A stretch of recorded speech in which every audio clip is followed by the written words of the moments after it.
Assalamualaikum warahmatullahi wabarakatuh. Alhamdulillah wassalatu wassalamu ala Rasulillah. Innal hamdalillahi nahmaduhu wa nasta'inuhu wa nastahdihi wa nastaghfiruh wa natubu ilayhi wa natawakkalu alayhi wa na'udzu billahi min shururi anfusina wa sayyiati a'malina. May yahdihillahu fala mudilla lahu wa may yudlil fala hadiya lahu. Allahumma salli wa sallim wa barik ala Muhammad wa ala ali Muhammad kama sallaita wa sallamta wa barakta ala Ibrahim wa ala ali Ibrahim fil alamin innaka Hamidum Majid. Amma ba'd. Para pendengar yang dirahmati dan dikasihi sekalian, kita melihat pada ayat kelima dari surah Al-Ankabut. Bagi kalian yang memiliki tafsir Ibn Katsir, turun muka jilid yang ke-7, muka surat 155. A'udzubillahi minasyaitonirrajim. Man kana yarju liqa'a Allahi fa inna ajalallahi la'at. Wa huwas samiul alim. Sadaqallahul azim. Barang siapa yang mengharap pertemuan dengan Allah, maka sungguhnya waktu yang dijanjikan Allah itu ia pasti datang, dan dialah yang Maha mendengar lagi Maha mengetahui. Jadi dalam ayat ini kita dapat lihat maksud kepada ajal ini telah pun saya huraikan pada kuliah yang terdahulu, sama ada merujuk kepada satu waktu kematian ataupun waktu pertemuan. Antara maksud yang dikemukakan dalam Al-Quran mengenai perkataan ajal itu. Jika ayat yang lalu kita lihat Allah menceritakan tentang ilmu dan kekuasaannya, dan juga silih bergantinya ujian datang dan pergi dalam kehidupan manusia. Kemudian datang peringatan untuk orang yang kafir, yang tidak beriman, yang menyangkakan bahawa mereka itu bebas daripada ujian yang berlaku dalam hidup, membandingkan keadaan mereka pada tahap pencapaian kemewahan, kekayaan, kesenangan, kesihatan dibandingkan dengan orang lain yang mungkin sebahagian daripada dibandingkan itu orang Islam berada dalam kesusahan. Maka mereka menyangkakan mereka akan berada keadaan seperti itu juga di akhirat, mereka akan terlepas. Tapi Allah telah menjelaskan bahawa ayyasbiquna, mereka tidak akan terlepas daripada ketetapan Allah di akhirat untuk menerima hukuman. Bahawa dunia ni bukannya darul jaza, ini merupakan darul ibtila. Dunia bukan tempat balasan, ini merupakan tempat ujian di sisi Allah, tanpa menafikan ada setengah-setengah amal yang mendapat jawapan dan juga rewardnya, balasannya daripada Allah begitu cepat. Contohnya melakukan amal saleh kepada ibu bapa, dan begitu juga melakukan amal saleh kepada orang lebih tua. Ada hadis-hadis yang menerangkan demikian, tapi tidak semua. Dan kita pun belajar dalam konteks 3 orang yang tersekat dalam gua itu, masing-masing minta kepada Allah, bertawasul dengan amal saleh, dan Allah telah melepaskan mereka. Yang pertama itu punya ayah ibu dijaga bersungguh-sungguh. Yang kedua merupakan seorang majikan yang menghargai pekerjanya, walaupun tidak diambil habuan upahnya itu sehingga dilaporkan menjadi satu perniagaan, dan kemudian diberikan kepada pekerja itu tanpa menagih sedikit pembalasan ataupun penghargaan, maka itu mendapat balasan daripada Allah SWT, dilepaskan daripada beban. Yang ketiga itu seorang lelaki yang punya sepupu yang sangat jelita cantiknya, yang minta bantuan kepadanya, dan mereka hampir-hampir melakukan zina, lalu dia teringat selepas wanita itu mengingat kepadanya. Maka mereka bertiga dibebaskan oleh Allah kerana amal saleh mereka lakukan di dunia. Maka diberikan sedikit ganjaran, iaitu bebasnya mereka daripada terkurung dalam gua sebab batu itu menutup pintu gua tersebut. Memang boleh berlaku demikian, tapi tidak keseluruhannya sedemikian. Maka jangan kita jadikan ukuran pada sudut kebendaan ini bagi menyatakan fulan disayangi oleh Allah, fulan orang yang tidak ada tempat di sisi Allah. Jangan mengatakan demikian sama sekali. Jadi selepas memperingatkan semua pihak ini, baik yang taat ataupun yang derhaka, kemudian Allah Taala mengisyaratkan anugerahnya kepada yang taat, ancamannya kepada yang derhaka, lalu menceritakan tentang man kana yarju liqa Allahi fa inna ajalallahi la'at. Siapa yang mengharapkan pertemuan dengan Allah dan ganjarannya itu, maka sungguhnya waktu yang dijanjikan itu, waktu memberi ganjaran itu pasti akan datang, dan waktu untuk menjatuhkan hukuman itu juga akan berlaku. Semaklah mana-mana manusia di dunia sekalipun, komunis sekalipun, tentu mereka mempunyai mahkamah bertindak untuk menjatuhkan hukuman kepada mereka yang bersalah, jenayah sebagai contohnya. Kerana lumrah pemikiran akal manusia yang terhad ini, walaupun ia terhad terbatas, ia tetap menyatakan mesti menghukum pesalah itu. Bagaimana pula kalau orang itu terlepas daripada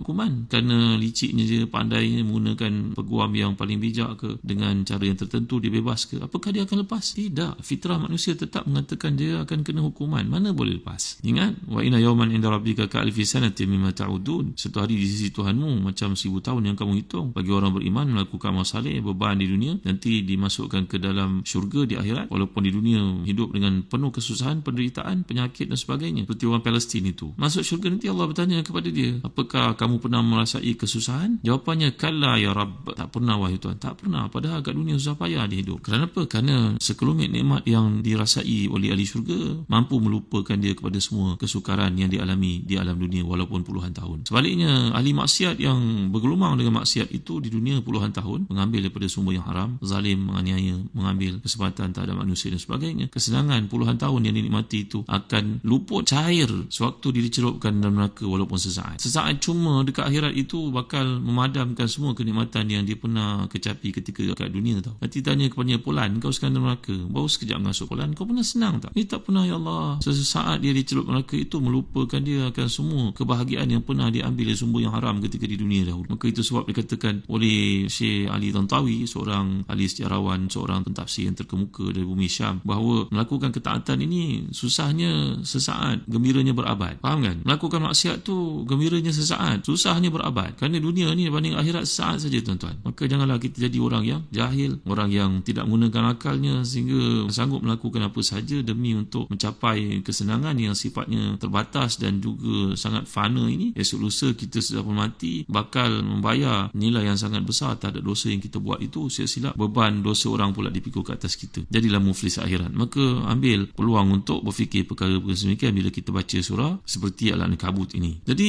kita dapat lihat ayat yang digunakan oleh Allah SWT kat sini bila menyatakan bahawa orang kafir ni ala sa'a ma yahkumun. Perkataan yang pernah saya uraikan kepada tuan-tuan, hakama. Hakamatun maknanya adalah satu benda yang bersifat kendali, benda yang mengendalikan kita. Ibaratnya kalau menaiki kuda tu kekang tali yang digunakan untuk kontrol kuda itu. Kalau menaiki kenderaan itu nama steering kereta. Kalau menaiki motosikal itu namanya apa, handle ke apa. Jadi hakamatun ni maknanya bila kita lihat 11 makna yang dikemukakan dalam tafsir Zadul Masir. Pernah saya uraikan kepada tuan-tuan berkenaan dengan ayat 269 surah Al-Baqarah. Yu'til hikmata ma yasha' wa ma yu'tal hikmata faqad utiya khairan katsira wa ma yadhakkaru illa ulul albab. Siapa yang diberikan hikmah? Mana hikmah ni datang perkataan hakamatun. Sebab itu banyak berulang-ulang perkataan hakimun bagi merujuk sifat Allah SWT atas segala keputusan, tetapannya semua berlandaskan kepada hikmah, iaitu wisdom, kebijaksanaan. Jadi si kafir yang tidak beriman ini, orang yang tidak beriman ini menyangkakan, menduga bahawa kat dunia ni keselamatan yang diberikan kepadanya oleh Allah. Am hasibal ladzina ya'maluna sayyiati ay yasbiquna sa'a ma yahkumun. Mereka menyangkakan, semua itu sangkaan, semua itu perasaan dalam hati. Dan kita telah pelajari perkataan bezanya hasibah yahsabu dengan hasaba yahsibu, hasuba yahsubu. Kita dah belajar perkataan ni semua kan. Ni detailnya, telitinya penggunaan perkataan dalam bahasa Arab. Jadi si kafir ini menyangkakan dalam arti kata dia tahu ada akhirat, tapi dia cuba untuk menguasai fitrah yang Allah berikan itu bagi menjustifikasikan bahawa tindakannya itu betul. Ini maksudnya. Jadi penggunaan kata di sini dia menduga, mengisyaratkan bahawa mereka berada dalam keangkuhan, sifat takabur itu, ego itu, dia merasakan bahawa dia bebas dan akan terus terlepas daripada hukuman Allah. Dia cuba memaksa fitrahnya untuk beriman, meyakini sangkaannya itu. Perkataan liqa yang kita lihat dalam ayat kelima ini, man kana yarju liqa Allah, dan begitu juga pada penghujung surah Al-Kahfi yang Allah Ta'ala ajar kepada kita baca setiap hari Jumaat, bahawa penghujung surah ini memberikan kepada kita peringatan selalu bahawa siapa yang nak bertemu dengan Tuhannya, man kana yarju liqa rabbi falyamal amalan salihah. Jadi liqa ini difahami oleh kebanyakan ulama dalam erti pertemuan dan disediakan pada pertemuan itu ganjaran ataupun hukuman. Ada juga yang memahami maksudnya menghadap Allah untuk diperiksa dan akan dipertanggungjawabkan atas segala apa yang dilakukan. Dulu kita belajar dalam surah Yasin, al-yawma nakhtimu ala afwahihim wa tukallimuna aydihim wa tashhadu arjuluhum bima kanu yaksibun. Bagaimana dimaksudkan akhirat nanti akan ada persaksian, bahawa dipertanggungjawabkan.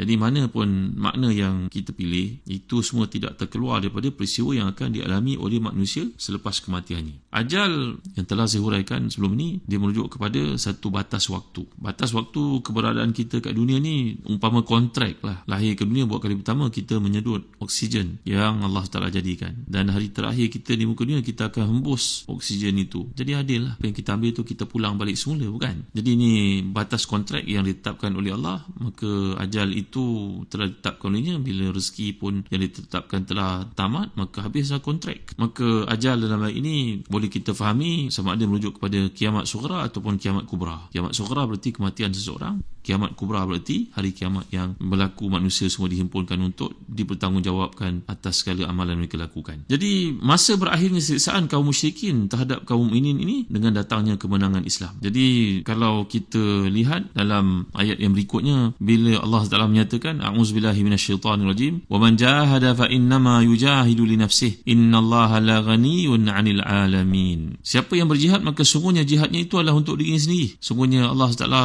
benar-benar kaya dan tidak memerlukan apa-apa pun dari alam semesta. Jadi ayat ni memberi penekanan kepada bab namanya jahada yujahidu, mujahadatan. Kata Imam Mutawalli Sya'rawi dalam tafsirnya, setiap apa yang kita lakukan itu ada impaknya. Contoh, seseorang yang tersedar daripada kelalaian, dahulu dia bekerja dalam bidang yang penuh dengan maksiat, menjanjikan pulangan yang begitu banyak untuknya, gajinya besar, hidupnya penuh dengan segala bentuk kenikmatan, kemewahan, keseronokan, tapi sumbernya haram. Maka dia meninggalkan kerja tersebut. Apa impaknya? Kesannya? Mungkin dia menjadi orang yang banyak hutang. Kesan daripada dia meninggalkan kehidupan yang seperti itu, yang dahulu pendapatannya begitu banyak. Orang kata pada inilah 6 angka, 7 angka pendapatannya sebulan. Maka tentulah besar periuk, besar keraknya. Ibarat seperti itulah. Maka bila dia meninggalkan kerja tersebut, mencari hidayah daripada Allah dan berusaha untuk istiqamah padanya, dan berusaha untuk meninggalkan segala kemaksiatan, kerja-kerja yang mungkar itu, kerja-kerja yang penuh dengan maksiat itu, walaupun pulangannya dahsyat, maka dia tentu akan mengalami satu tekanan dalam hidupnya. Maka itu sebut perkataan dalam bahasa Arab ini, kalau sebut jahada yujahidu mujahadatan, dia maknanya ada dua pihak yang sedang bertempur. Maknanya si fulan itu bertempur dengan kesan daripada perbuatannya itu. Maknanya seorang lelaki yang meninggalkan kerja haram, yang menjanji kepulangan yang hebat dalam hidupnya, dia berusaha untuk meninggalkan segala perkara maksiat itu, maka kesannya ada. Kesannya dia hutang yang dia terpaksa bayar kerana hidupnya sebelum itu lavish. Mungkin kereta yang dia kena bayar, kena tarik. Mungkin keluarga yang tak bersedia untuk dia tinggalkan kemewahan itu. Mungkin isinya minta cerai. Mungkin berbagai-bagai kemungkinan akan berlaku. Maka itu sebab Allah SWT menyatakan fa innama yujahidu li nafsih. Sebenarnya dia berjihad itu untuk dirinya, bukan untuk siapa, untuk dirinya. Kerana kehidupan di akhirat yang Allah janjikan, yang selalu kita baca, itulah syurga dengan segala kenikmatannya, maka itu tidak akan dapat dilihat. Dia merupakan perkara-perkara yang bersifat sam'iyat, perkara-perkara yang ghaibiyat yang disampaikan kepadanya, tapi itu pasti. Maka dia sebenarnya sedang bertarung untuk mendapatkan sesuatu yang lebih mahal daripada segala pulangan keduniaan yang dilalui sama ini. Atau lebih mudah untuk kita faham ayat ini, wa man jahada fa innama yujahidu li nafsihi. Sesiapa yang bermujahadah melawan nafsu dan juga kepentingannya, kemewahan, perkara-perkara kemaksiatan yang pernah dialami seperti itu, sebenarnya dia sedang berusaha untuk membebaskan dirinya di sisi Allah SWT. Dia sedang menagih satu yang pasti di sisi Allah SWT. Dalam hadis ketika sahabat yang mulia bernama Ubay bin Ka'ab radhiyallahu anhu, dia setengah mengatakan hadis ini mauquf. Mauquf maknanya satu hadis ini disebut oleh para sahabat, tapi pernyataan seorang sahabat tentulah didengar daripada Rasulullah SAW, maknanya sangat sahih,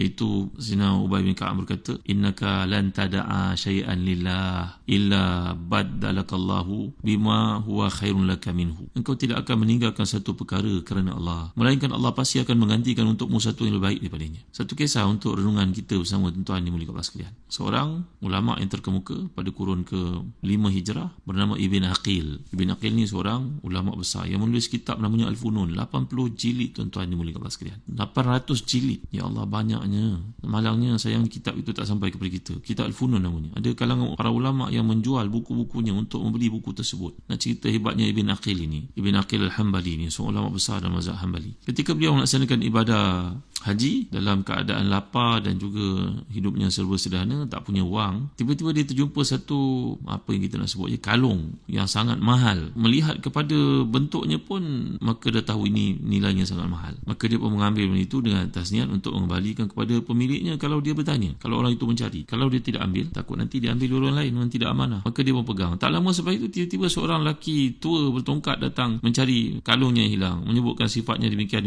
Siapa jumpa dia akan bagi kepadanya hadiah sebanyak 100 dinar. Besar 1 dinar tu tuan-tuan. 1 dinar besar. Baik, cerita ni akan saya sambung dalam kuliah akan datang. Bagaimana mujahadah ini memberikan kepada kita pulangan di dunia lagi sebelum akhirat dengan janji daripada Allah sendiri. InsyaAllah kita akan bincangkan dalam kuliah akan datang. Wallahu a'lam. Wa sallallahu ala sayyidina Muhammad wa ala alihi wa sahbihi wa baraka wa sallam. Walhamdulillahi rabbil alamin. Wa barakallahu fikum. Wassalamu alaikum warahmatullahi wabarakatuh.